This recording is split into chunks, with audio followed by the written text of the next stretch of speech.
Hello and welcome to Great British Ghosts. Today we're in Derby, which claims to be the most haunted city in Britain. And I'm here to explore the seedier side of life, the Guildhall tunnels where prisoners were led to the courts to be condemned, and the Derby Gaol where the condemned waited to die. The Friargate Gaol in Derby dates back to the mid-18th century and was used to house a wide range of criminals, from petty thieves to murderers, many of whom were hung on the gallows outside.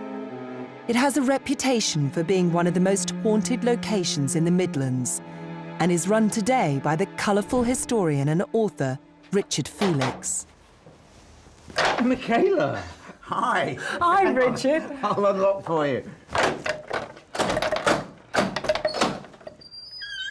Gee, that made me jump. Well, how are you? Welcome to Derby Gaol. I'm very well, thanks. How are you? Great place. Well, it is just a bit. Yeah, it's got rather a good history, to say the least. This was Derbyshire's County Prison from 1756. There was an earlier one, which is gone, and there's a later one as well. But this is more or less as it would have been in the 1700s. Would have been much bigger then, would it? Oh, huge. It was 4 stories high, 3 times as long as what you're in now.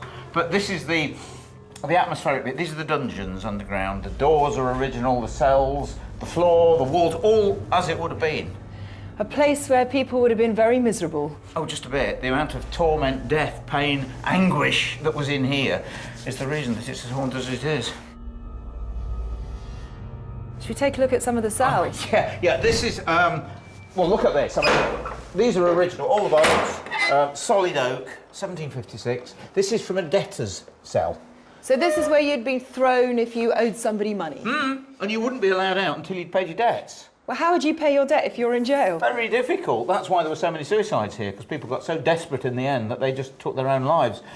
Fantastic inscription on here, look. This is J. Taylor from Measham for a £10 debt. Would that have been a lot of money then? I presume I think it would. 1807. Yeah, it would have been. And whether this guy ever came out, nobody knows. But, I mean, it's full of atmosphere. I mean, it really is. I mean, you look at the walls and the windows and everything else.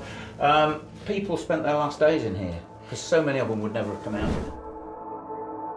Would it have just been 2 people in here? Ah, well, we've got 2 beds in here, but in 1824, when this was bursting at the seams before they built the new one, there'd be 6 prisoners in each cell for 23 hours a day with a bucket. Oh, the stench must have been revolting. Absolutely unbelievable. And again, you know, you think of the torment of being crammed in here with 5 other people. People died of jail fever, people committed suicide.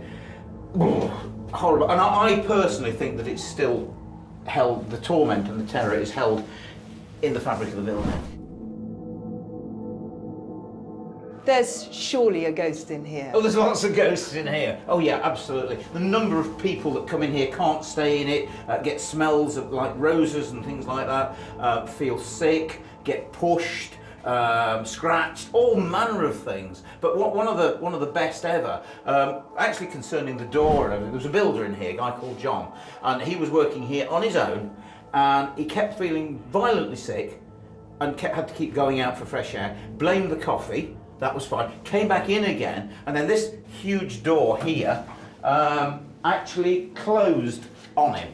And I mean closed completely. Now, the amazing thing about this door is it's solid oak, and he thought it might have been the wind blowing. But trust me, this door will not be blown shut by the wind. It had to be something, for want of a better word, paranormal. Did he believe that? No. He wasn't sure. He still said it was probably the wind, but I don't know. But this is the real what's the word I'm looking for? Best part of the place. This is the condemned cell. Oh, this really is a place that you'd be. This is a room where no light can enter. Full of fear, and not knowing whether it was day or night. No, absolutely. You see, there's no window. You had to pay. If you wanted a candle, you had to pay for it. So you imagine your last night on this planet. You imagine you're having a sleepless night. How insignificant that would be compared to their last night in here. It's pitch black. They know that in the morning they're going to die. They don't know when daytime's coming, and they just sit here with the thoughts, knowing what's going to happen, waiting for those footsteps coming down this corridor. The condemned cell has to be, I would think, the most haunted part of the building, to be honest with you, because if you imagine the emotion that people have felt sitting in that room where no light can enter, knowing that tomorrow morning they're going to be taken out and publicly executed in front of a crowd of people, their family, their friends. They know that they're going to have a slow death, because in those days there was no such thing as a broken neck and a trapdoor. It was literally slow strangulation, taking anything up to a quarter of an hour, kicking, writhing, choking, vomiting, until you eventually choked to death at the end of a rope. It's extremely haunted in here. Again, you see, we do a lot of events here and night vigils and things, and we do table tilting and seances, and people get pushed, people sense something in here, people have seen a figure. For some reason, it frequently seems to be a dark figure. To be honest with you, as far as I know, we've not had a full-blown apparition that actually is clothed. It's usually this dark figure that appears to people in here.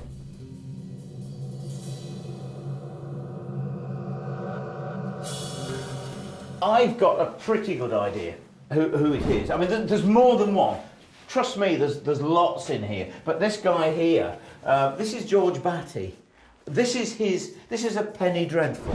This was actually created by the local newspaper. They came in and interviewed you before you were executed, and then printed that with your life story on it and sold it at your public execution for a penny a sheet. It's like a programme for an Iron Maiden concert, and you were the star, and that's why it was known as a penny dreadful. He's still here.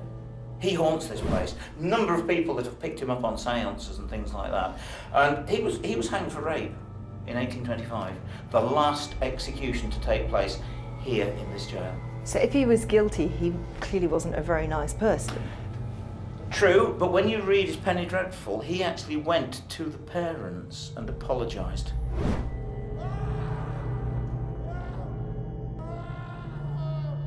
Probably the main ghost here is a guy called Blythe Simpson.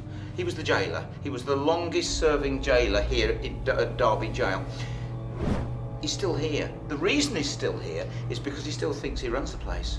Ghosts stay because it was their job, because they love the place, and God, I wouldn't love this place. I bet he's listening to me now and say, but regardless of that, he thinks he runs it. He resents me terribly. So have you seen him or had an experience? Yes, I have actually. I've seen a ghost, a full-blown ghost here in this corridor at 3:20 on a Friday afternoon in broad daylight. I was in there on the kitchen, on the phone, when this grey, hazy shape of a person glided down this corridor.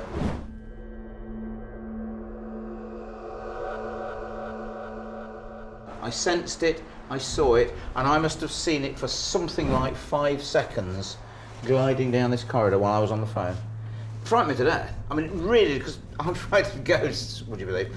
I'll tell you what, it has completely altered my attitude. When I talk to people that tell me they've seen a ghost, I say to them, I know exactly what you mean, because I have, but mine was in broad daylight at 3:20 on a Friday afternoon. And it wasn't a shadow or just you thinking you saw something? I've been through the lot. I've been through steam from the dishwasher, steam from the kettle, smoke from the fire, a foggy day, car headlights, 3:20 in the afternoon, couldn't possibly be. Even infrasound in this corridor, which causes oscillations and corner of the eye syndrome and nausea and fear. I've had a machine in here to check it. There is no infrasound in here. I've got one explanation for you, and one only. I saw a ghost in here at 3:20 on a Friday afternoon.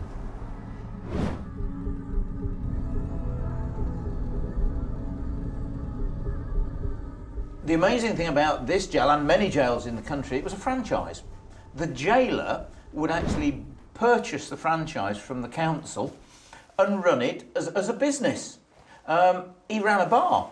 You had a licence, you could buy wines and spirits. You could lodge with the jailer in his apartments if you could afford it. If you wanted extra straw in your mattress, you had to pay for it. If you wanted a candle in your cell, you had to pay for it. And before you left prison, you had to pay the jailer to pay the blacksmith to knock your chains off. Otherwise, you wouldn't be allowed out. So you were fleeced, literally.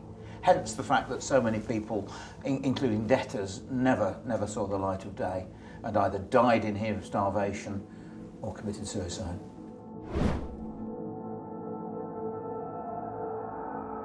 Richard's son, Edward, once had a bizarre experience in the jail's ale room.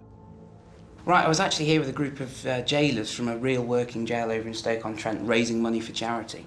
And for some reason they wanted to investigate this room where we're now stood, which was the visitors' room, or the day room as it's called. And we decided to do something called table tipping, quite similar to doing a séance, but using a table like this one as a go-between between us and the other life. And 6 of us stood in here around this rather heavy table. I chose the heavy table to try and disprove the sort of things that go on. And we all stood lightly with our hands on top of the table here, and we built up the energy, and I then asked if there's anybody here from the spirit world to try and communicate with us by moving the table. And after about 5 minutes, nothing happened. People were getting a bit, annoyed that it wasn't working. Then all of a sudden, we just got a slight movement going from side to side.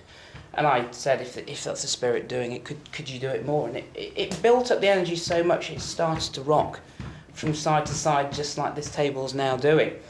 And then all of a sudden it rocked so much the table started to actually look like it was walking. And it then started to move towards this poor guy stood where I am now, to the point where it's moving so much so it got to him here, and it started to lift up towards the guy. Well, so actually, I mean, it's heavy, isn't it? Actually started, yeah, and it pinned him to the wall, and the poor guy was panicking so much, he let his hands off.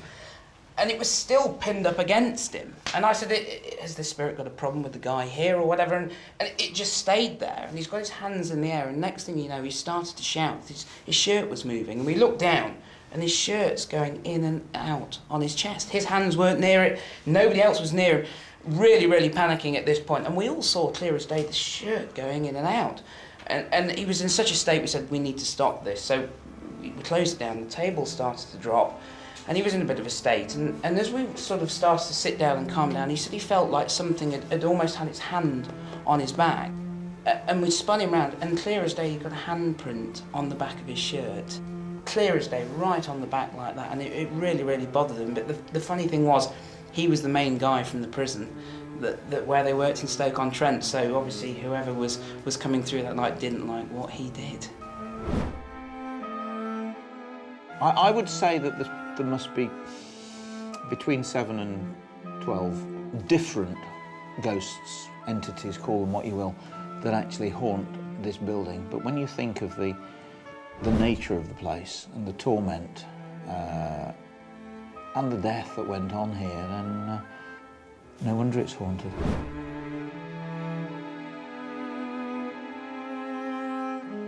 Derby Gaol, like so many jails of the time, is a place full of desperation, fear and misery. Just imagine sitting in this cell on the last night of your life, waiting to be led to the gallows outside in the morning, cold, frightened and alone. No wonder the ghosts here are so tormented. This is the Guildhall in Derby city centre. It used to be the courthouse. It's also been a police station and the town hall, and these days it's a theatre. However, I've not come here to look for theatrical ghosts. Instead, I'm heading underground. Beneath Derby's Guildhall is a labyrinth of tunnels and catacombs. Local historian Edward Felix takes the public on tours of them and agreed to show me around. Where we are at the moment, this is the way down into the rather atmospheric tunnels beneath this Guildhall here in Derby. I think we might need a torch for this bit. But well, I've got a torch in my bag. That's great, fantastic. Follow me through, through this way, down into these dark, dingy... Oh, it's like going down into the cellar. It's probably worse than that, actually. Once you get down, you'll realise what I mean. Well, they're typical sort of Oh, I thought I saw a shadow. Don't start saying things like that. Dark and dank and Yeah. slightly spooky. Atmospheric. Just mind your head as you come through. This is the atmospheric bit, I think, to be honest with you. This is where a lot of the ghostly activity happens. This is where we bring the public on the ghost tours, and one of the worst things that I've known actually happened down here was one of my guides many years ago was stood just in front of this gate, and it was back in the day. They were completely secure, locked, nobody could get in or out, and as he was stood with his back to the gate, something grabbed him through the gates and forcefully pulled him towards the gate, and he actually ran upstairs and left the public down here. It frightened him so much, and he disappeared. But that's happened quite a few times to members of the public as well. There have been at least 4 guild halls here on Derby Marketplace, but the tunnels that we've got here now actually go back to 1828 when they built a guild hall that burnt down, but they retained the tunnels that are here now. And to be quite honest with you, the vast majority of it that we know of, but there is more, by the way, that we can't see, they were mainly used as cellarage for the guild hall, I presume, to store wines, cheeses, whatever. But they do have a bit of a sinister history as well, because Derby's first police office was built literally above where I'm sitting now. First police station in Derby, 1836. And of course, part of these barrel vaulted rooms that are actually down here would most definitely have been used as holding cells for the police station.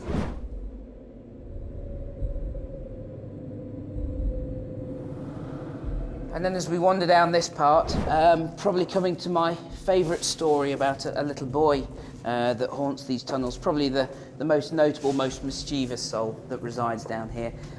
First sighting of him was in 1972. There was a building upstairs that was a clockmaker's, Smith's Clocks, and they demolished the building, and there was so much dust that the workmen couldn't see what they were doing, so they decided to finish early and left one gentleman behind to secure the area. An Irish guy who, as the dust was settling, noticed a hole in the floor, and he actually looked down into the hole, and sat upon the floor of the cellar was a little boy aged about 6 who he described as wearing Victorian clothing. They both vanished, the little boy into thin air, and the Irishman to go and have a stiff whiskey and tell his mates about what had happened, because of course he initially thought it was a real little boy, and they sent somebody back to search the area and they couldn't find him, and that was 40 years ago. And he's still seen to this day. He causes havoc, not only in the Royal Bank of Scotland above on the site of where he saw him, but down here as well. Frequently I've had people telling me they hear a little boy crying, a little boy singing, mischievous, childish behaviour. But not only in the tunnels, actually on the corn market area up there, children have been seen stood playing ball with a little boy and then turning to the mums and dads and asking why the little boy won't throw the ball back. Really? Yeah, amazing. That's an amazing ghost story. Does anyone know who this little boy would have been? Nobody knows. They look back in the census of the time period around when the original building was hit, and they can't find anything about a little boy, you know, dying here or anything, so they actually don't know who he is. Still seen now. He's seen all around the tunnels. He's seen in the Royal Bank of Scotland, which is on the site of where the building was demolished. In fact, the manager of the bank actually keeps a diary of the paranormal activity that's still going on now to this day. You know, the staff have told me that the £5 paperweights get skimmed across the desk, calculators have numbers appearing on the screen, the mop buckets that the cleaners use zoom past them on their own. It's just unbelievable. But a mischievous little soul. Have you ever seen him? Haven't seen him. I have to admit, once I did hear what I thought was a child laughing down here. And the strange thing was, I was down that far end and I heard this child's voice, and at the same time, another member of staff was climbing over here and heard the same thing at the same time, but we were opposite ends of the tunnel and we both heard the same thing, and I have to say we both waited and left together. Which But that could have been him. It could, which is obviously what we're going to do down this corridor and leading up into the pub. And we get accounts from people all the time, people that used to work in the bank. One lady who told me that they actually nicknamed him Little Sammy, and her mum had been a cleaner, and I'd actually seen him twice in the basement of the bank. Little boy wearing rags, about 6 years of age. Both times she saw him, he just disappeared through the wall and vanished. had a lady, and again on a ghost walk, well into her 70s, and she had us captivated for the best part of 10 minutes telling her the story. She said he was my mate, so I used to talk to him in the basement. I used to see him sliding down the banister, and I used to hear him singing. I mean, she was the most down-to-earth, ordinary lady, an ex-cleaner. Why would she make stories up like that? And, Well, these tunnels have gone on further years ago. Originally, we think there is a lot more to them than what we see now. They've been filled in at various points, but there was an awful lot more to them. Right, we've reached the staircase to get out, and I've got something rather interesting that I want to show you up here. So, hopefully the trapdoor will open. Oh my goodness, where does it go? All will be revealed in a minute. Oh, into civilization. It is almost civilization, and the smell of food. where better to finish No way. than here? Oh, that's fantastic. Do you fancy a drink? Sounds like a good idea to me.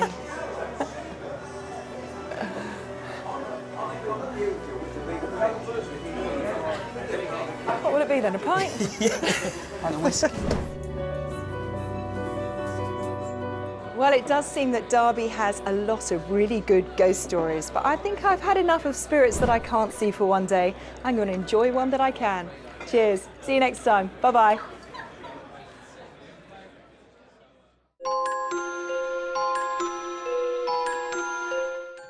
Dallas, 1963. JFK and the most infamous assassination in history revisited at 2 after more great British ghosts. To the manor born and deceased in Bolton, next.